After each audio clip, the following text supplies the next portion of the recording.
सदियों से दमित किसी राष्ट्र की आत्मा जब विद्रोह की आग से भड़कती है, तब उस राष्ट्र के लोगों में स्वतंत्रता की भावना ज्वालामुखी बनकर राष्ट्रीय आंदोलन के रूप में उभरती है।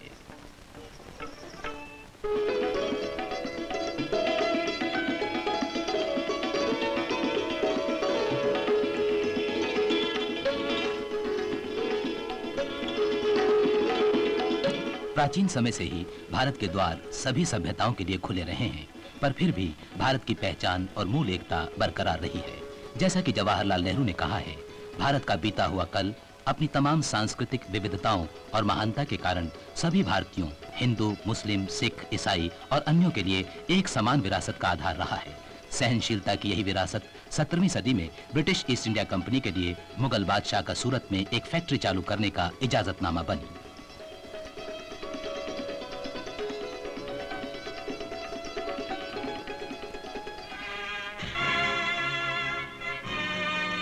सोलह 1990 तक अंग्रेजों ने भारत के कई क्षेत्रों में अपने पैर जमा लिए थे और उनका व्यापार चारों ओर फैल चुका था। ब्रुक एडम्स कहते हैं, दुनिया में कोई भी लागत आज तक इतना लाभ नहीं दे सकी जितना कि भारत की लूट।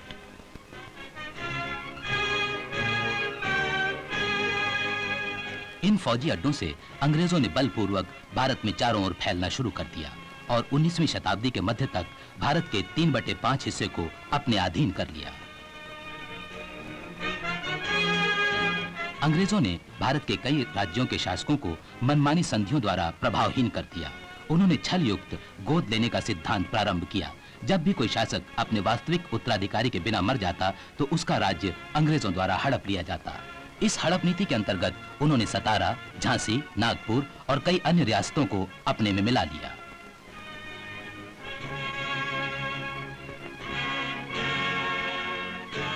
राजनीतिक विस्तार के साथ साथ कानून की आड़ में अंग्रेजों ने भारतीय जनता को भी लूटना शुरू कर दिया। लूट शब्द अंग्रेजी शब्दकोश का हिस्सा बन गया। जल्द ही भारतीय उद्योगों का विनाश कर दिया गया। जिन भारतीय कारीगरों की वस्तुएं दुनिया भर में सराही जाती थीं, वही अब अपनी जीविका के साधन खोने लगे। जवाहरलाल नेहरू के अनुसार अंग्रेजों की नीति जानबूझकर भारतीय समाज के आर्थिक ढांचे को छिन्न भिन्न करने की थी। कारीगरों को मजबूरन गांव में आसरा लेना पड़ा। लॉर्ड बेंटिंग के शब्दों में, अर्थशास्त्र के इतिहास में ऐसी दुर्गति की तुलना मुश्किल से ही मिलती है। बुनकरों की दुर्गत से भारत भूमि अपना रंग रूप खोने लगी।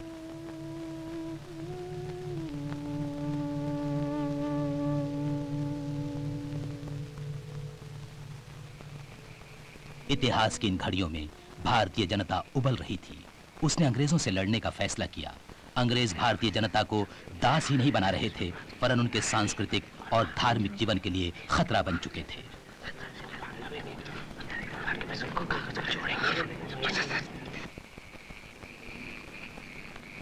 रोटी का उपयोग गुप्त संदेशों को जनता तक पहुंचाने और असंतोष को भड़काने में किया गया, ताकि क्रांति की आधारशिला रखी जा सके।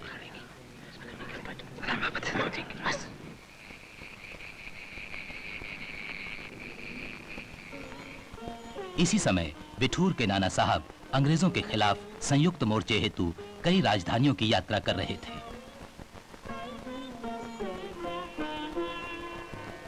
सन 1857 में अंग्रेजों ने जानवरों की चर्बी से बने कारतूस बनाए। उन्हें बंदूकों में भरने से पहले मुंह से काटना पड़ता था। सिपाहियों को यह नहीं बताया गया कि किस जानवर की चर्बी है। उनमें से कईयों ने धार्मिक भावनाओं के अंतर्गत कारतूस लेने से इनकार कर दिया। कलकत्ता के पास बैरकपुर में ठहरी 19वीं रेजिमेंट ने जब कारतूस लेने से इनकार कर दिया तो उसे भंग कर दिया गया। सिपाहियों ने अंग्रेजों की इस मनमानी का विद्रोह किया। अंग्रेजी सैनिक रिकॉर्डों के अनुसार 29 मार्च 1857 को मंगल पांडे नामक सिपाही, जो 34वीं रेजिमेंट में 7 साल से सेवारत था, ने क्वार्टर गार्ड के निकट अपने साथियों से अंग्रेजी आदेशों को न मानने का आग्रह किया। ये हमें चर्बी लगी हुई कारतूस दे रहे हैं। जब हिंदू पूछता है तो कहते हैं गाय की चर्बी नहीं है। जब हमारे मुसलमान भाई पूछते हैं, ये कहते हैं स्वर की चर्बी नहीं है। मैं पूछता हूं आखिर किसकी चर्बी है? ये फिरंगी हम लोगों में फूट डालना चाहते हैं, हमारे धर्म और तहजीब को नष्ट करना चाहते हैं। एक अंग्रेज सार्जेंट मेजर उस जगह पहुंचा। उसने मंगल पांडे को रोका और ड्यूटी पर तैनात ईश्वरी पांडे नामक अधिकारी को उसे गिरफ्तार कर लेने का आदेश दिया। आदेश मानने से इनकार कर दिया गया। मंगल पांडे ने कहा, आपके साहस के आगे अंग्रेज अपना धीरज खो चुके हैं और उन पर वार करने का यही समय है। और इनको निकालें। निकलो भाइयों, हमारे साथ इनको निकालने के लिए। एक ब्रिटिश लेफ्टिनेंट अपने घोड़े पर तेजी से आगे बढ़ा। मंगल पांडे ने घोड़े पर गोली चला दी। रेजिमेंट के कर्नल ने मंगल पांडे की गिरफ्तारी के आदेश जारी कर दिए। सैनिकों ने इस आदेश की अवज्ञा कर दी। पांडे ने अपनी ही बंदूक से अपने को गोली मार ली। घायल मंगल पांडे को गिरफ्तार कर लिया गया और कोर्ट मार्शल करके उसे फांसी पर लटका दिया गया। मंगल पांडे के बलिदान का समाचार बिजली की तरह सारे देश में फैल गया। मेरठ की तीसरी घुड़सवार सेना के 90 में से 85 सवारों ने चर्बी से बने कारतूस लेने से इनकार कर दिया। उनके हथियार छीनकर उन्हें जेल भेज दिया गया।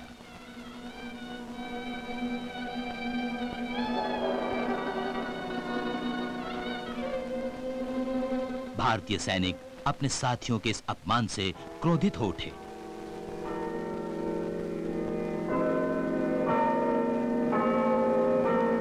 दस मई इतवार को अंग्रेज सैनिक और अधिकारी जब चर्च में प्रार्थना कर रहे थे, तीसरी घुड़सवार सेना के सिपाहियों ने पहरेदारों से हथियार छीनकर अपने साथियों को छुड़ाने के लिए जेल पर हमला कर दिया। उन्होंने अंग्रेज अधिकारियों पर भी हमला किया और उनके घर जला दिए। 14वीं और 20वीं रेजिमेंट के सिपाहियों ने इनका साथ दिया। क्रांतिकारी इसके बाद दिल्ली की ओर बढ़े। रास्ते में कई ग्रामीण भी उनके साथ हो लिए।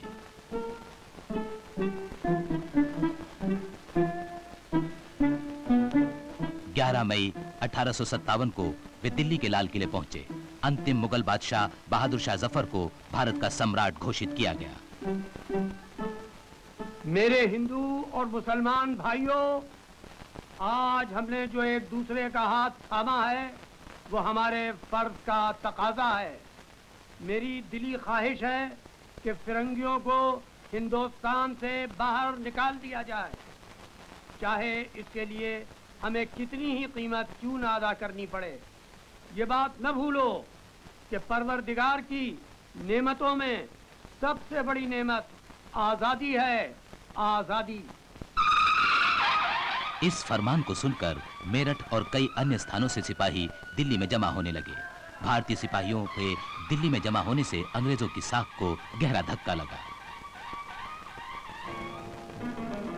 बलवे का यह समाचार जंगली आग की तरह चारों ओर फैल गया। ब्रिटिश शासन एक तरह से पंगु हो गया।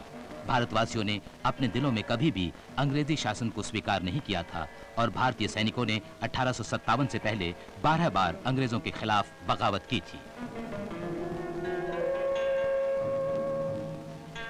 अंग्रेज अधिकारियों ने हुक्म जारी किए कि जो कोई भी इस बगावत से जुड़ा होगा उससे अपराधियों की तरह व्यवहार किया जाएगा।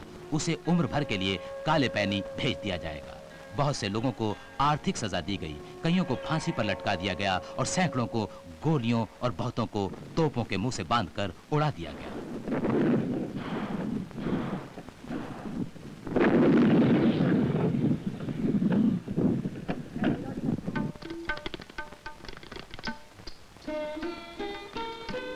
ये लखनऊ रेसिडेंसी के खंडहर हैं। एक जमाने में यही रेसिडेंसी अवध के नवाब वाजिद अली शाह को सन 1856 में हटाने के बाद अंग्रेजों की ताकत का प्रतीक थी। भारतीय सिपाहियों के 8 महीने लंबे घेरे के दौरान रेसिडेंसी पूर्णतः नष्ट कर दी गई। 29 जून को लखनऊ की तरफ बढ़ रहे भारतीय सैनिकों ने चिन्हट में अंग्रेजी सैनिकों को हरा दिया। सर हेनरी लॉरेंस के नेतृत्व में अंग्रेज सैनिकों को भागकर रेसिडेंसी में शरण लेनी पड़ी। रेसिडेंसी को भारतीय सैनिकों ने घेर लिया। अवध के नवाब की पत्नी बेगम हजरत महल ने नेतृत्व संभाला।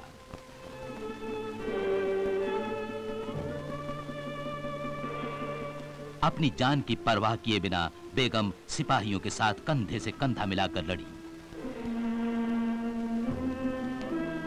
रेसिडेंसी पर आए संकट को दूर करने की अंग्रेजों की कोशिशें नाकाम रहीं।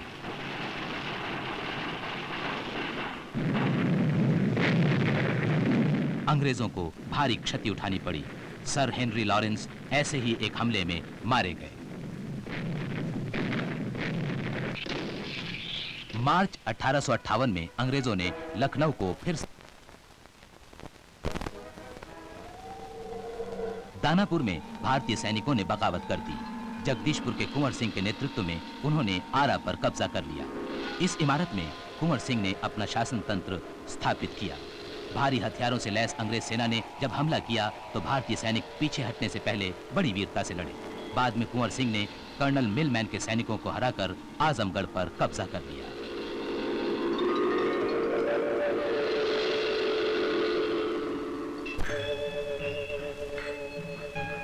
21 मई को पैदल सेना की 37वीं टुकड़ी ने बनारस में बगावत कर दी। 4 जून को इस टुकड़ी को भंग कर दिया गया। इलाहाबाद में एक स्थानीय शिक्षक मौलवी लियाकत अली ने जनता की मांग पर अपने आप को शहर का गवर्नर घोषित कर दिया।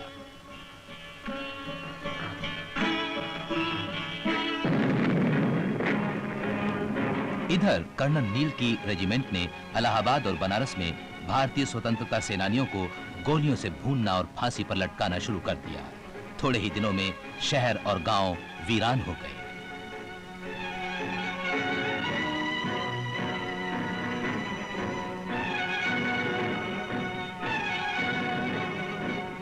कहा जाता है कि वहां के हर वृक्ष पर भारतीय देशभक्तों की लाशें लटकी थीं और कर्नल नील की पहुंच के अंतर्गत हर गांव आग की लपटों में झुलस चुका था।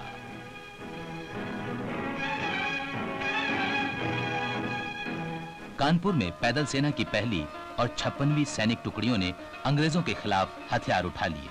4 जून को उन्होंने खजाने पर भी कब्जा कर लिया। बिठूर के नाना साहब जो नवाबगंज में डेरा डाले थे, उनसे ये सैनिक मिले।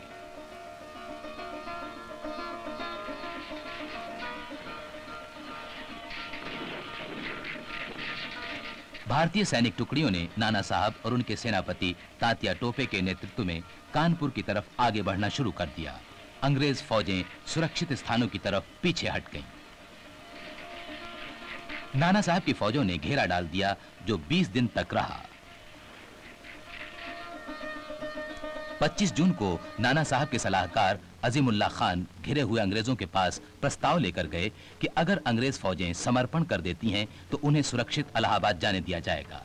व्हीलर की फौजों ने दूसरे ही दिन समर्पण कर दिया। अंग्रेज सैनिक और उनके परिवार 40 नावों पर सवार हो गए। भारतीय नाविक उन्हें नावों पर चढ़ाकर जब किनारे लौट रहे थे तो किसी भ्रांति के कारण अंग्रेजों ने उन पर गोलियां बरसाना शुरू कर दी। परिणाम स्वरूप वे सभी नावें तहस नहस कर दी गईं।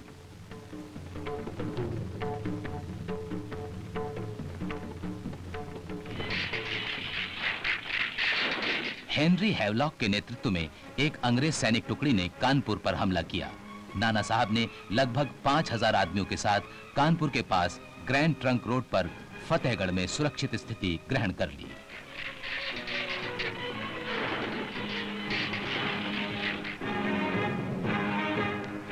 जब हैवलॉक ने कानपुर को पुनः जीत लिया तो तात्या टोपे इस हार को चुपचाप सहन न कर सके।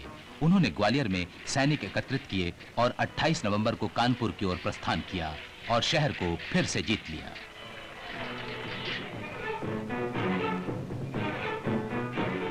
कई हमलों का मुंह तोड़ जवाब देते हुए तात्या टोपे 6 दिसंबर को कालपी आ गए। दिल्ली कई दिनों तक आजाद रही। मेरठ से एक अंग्रेजी सैनिक टुकड़ी 5 जून को राजधानी को फिर से जीतने के लिए भेजी गई।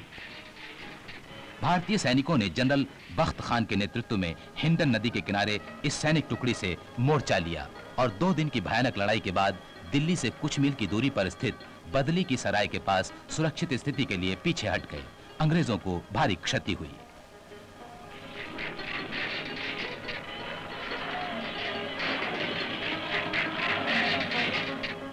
कुछ दिनों तक लंबी खामोशी रही।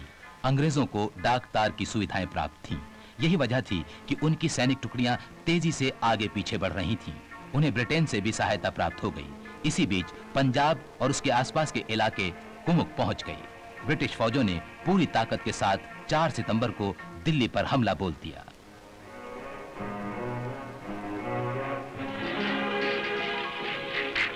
सैनिकों ने इतनी बहादुरी के साथ युद्ध किया कि ब्रिटिश आर्मी के commander in chief general sir James Outram को कहने पर बाध्य होना पड़ा कि इससे पहले शस्त्रों की ऐसी लड़ाई देखने में नहीं आई। लड़ाई 7 दिनों तक जारी रही। अंततः अंग्रेजों ने तोपों की भारी गोलाबारी से कश्मीरी गेट को उड़ा दिया। हर गली कूचे में लड़ने के बाद ही अंग्रेज 21 सितंबर को दिल्ली पर कब्जा कर पाए। आतंक का राज्य अपनी चरम सीमा पर था।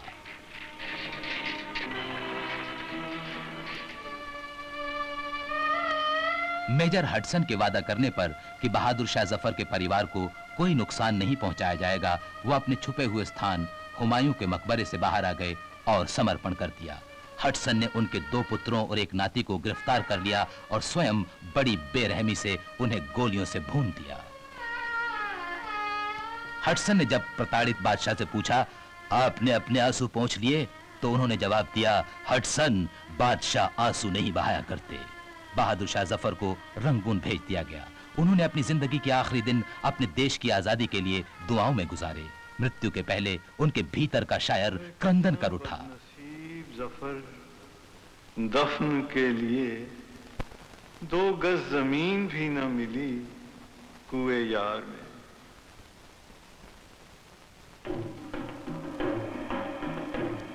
जून 1857 को झांसी में भारतीय सैनिकों ने विद्रोह कर दिया। जनता की प्रार्थना पर झांसी की रानी लक्ष्मीबाई ने उन्हें नेतृत्व देने की बागडोर संभाली। रानी ने कई रियासतों के शासकों को लिखा कि वो एक होकर विदेशियों से लड़ने के लिए तैयार हो जाएं। यह है झांसी का किला, अदम्य साहस का प्रतीक। इस किले के हर पत्थर, हर दीवार पर हजारों स्त्री पुरुषों के रक्त के निशान उनके असीम बलिदान की याद दिलाते हैं जो उन्होंने राष्ट्र की स्वतंत्रता के लिए दिया। मार्च 1858 में जनरल ह्यू रोज के नेतृत्व में अंग्रेज सैनिक टुकड़ियों ने झांसी पर हमला बोल दिया।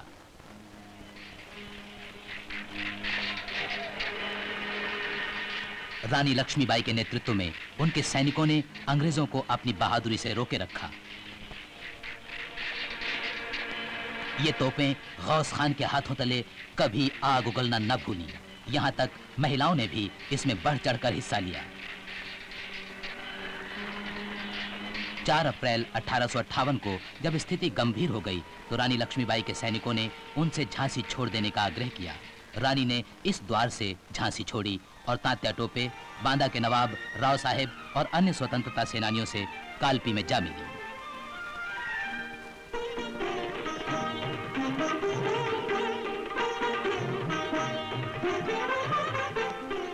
कालपी में स्थित भारतीय ठिकानों पर अंग्रेजों के आक्रमण स्वतंत्रता संग्राम के लिए लड़े गए सबसे खतरनाक युद्धों में से माने जाते हैं। अंग्रेज सैनिकों का इन लड़ाइयों में काफी जानमाल का नुकसान हुआ। झांसी की रानी और तात्या टोपे के नेतृत्व का अद्वितीय रूप सामने आया।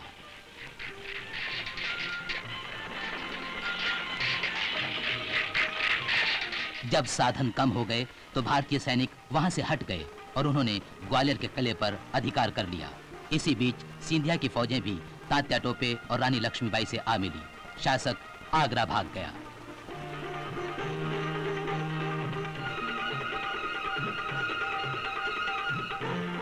जब अंग्रेज फौजों ने शहर की तरफ प्रस्थान किया तो झांसी की रानी ने कोटा की सराय के पास उनका बड़ी बहादुरी से मुकाबला किया। रानी लक्ष्मीबाई राष्ट्र की स्वतंत्रता के लिए लड़ती हुई 17 जून 1858 को शहीद हो गईं। जनरल ह्यू रोज ने इन शब्दों से रानी को श्रद्धांजलि भेंट की। विद्रोहियों में रानी सर्वश्रेष्ठ और बहादुरतम सैनिक नेता थीं।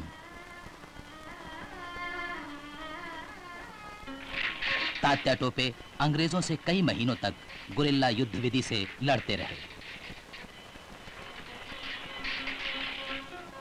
आखिर में मारवाड़ के राजा मानसिंह ने, जो अपने आप को तात्या टोपे का दोस्त जाहिर करता था, विश्वासघात किया। 15 अप्रैल 1859 में इसी इमारत में, जो कल की शिवपुरी और आज के मध्य प्रदेश में है, तात्या टोपे पर कोर्ट मार्शल लगाया गया। 18 अप्रैल को उन्हें फांसी पर लटका दिया गया।